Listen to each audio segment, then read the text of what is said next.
Okay, so let's get into it. Okay, I wanted to talk about Mercury moon aspects. Specifically, I have Mercury trine moon aspects, which can like pretty much insinuate that a person has a calming voice.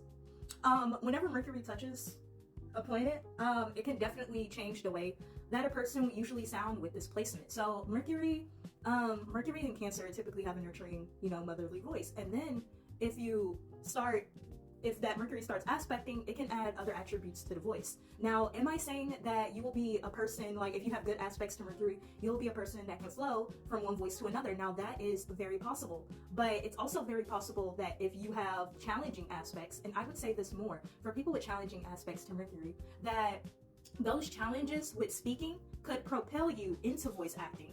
It could propel you into wanting to go to speech therapy. It could propel you into a person that has worked at the art of changing their voice or worked at the art of cadence. Just like a whole bunch of different things that can happen if a person has a heavily aspected Mercury in their chart, especially one that is challenged. You can not like be a person that never likes the way they sound, and therefore they are always changing the way that they sound.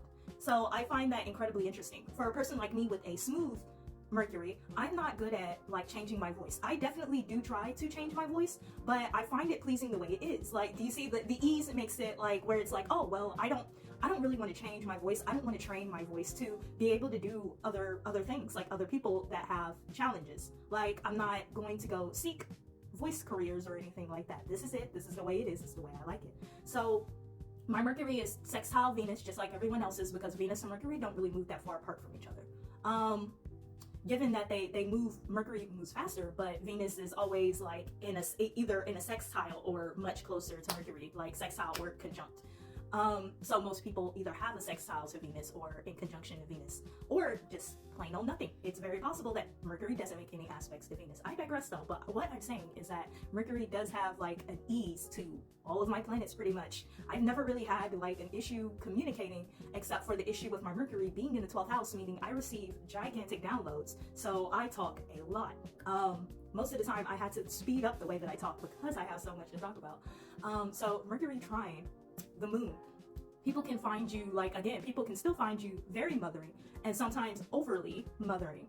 And like, especially if you have a Mercury in Cancer and it's connected to the moon, you can feel like not only do you have a mothering voice and you say mothering things, like you're actually mother, okay? You're actually mother. And this can be an issue, with people that have mothering issues or people with mother issues.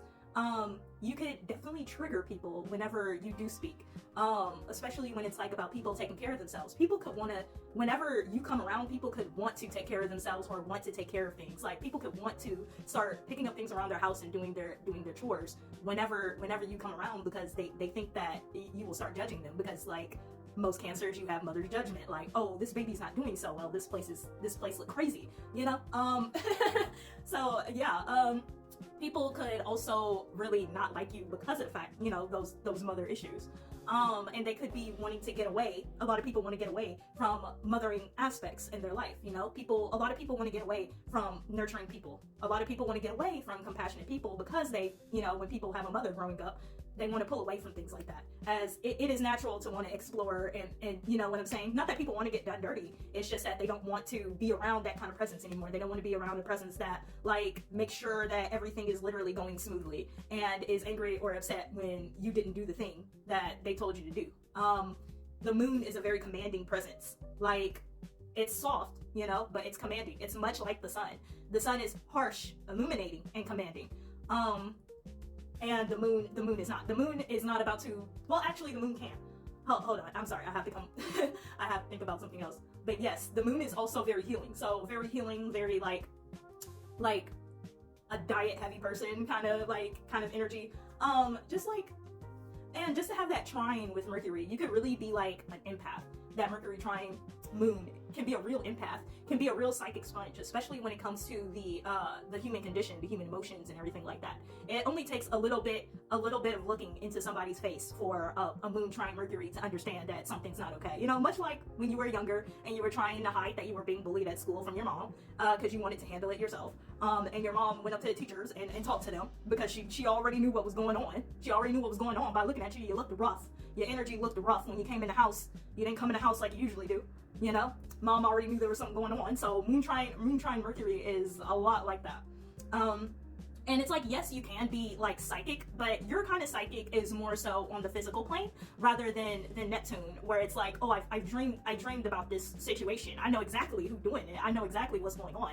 The moon is still trying to problem solve and figure out all of that stuff about what's going on. You may be able to even fool the moon, you know, like a moon trine Mercury person. But the Neptune you will not. the Neptune you will not. The Neptune will just like exit reality. But the moon trine Mercury is so beautiful. It's such a beautiful placement. It's such a beautiful way to express emotion, especially during speech, during writing things down, traveling. Like, it's such a beautiful energy. And honestly, it's such a really beautiful energy to have and to be around.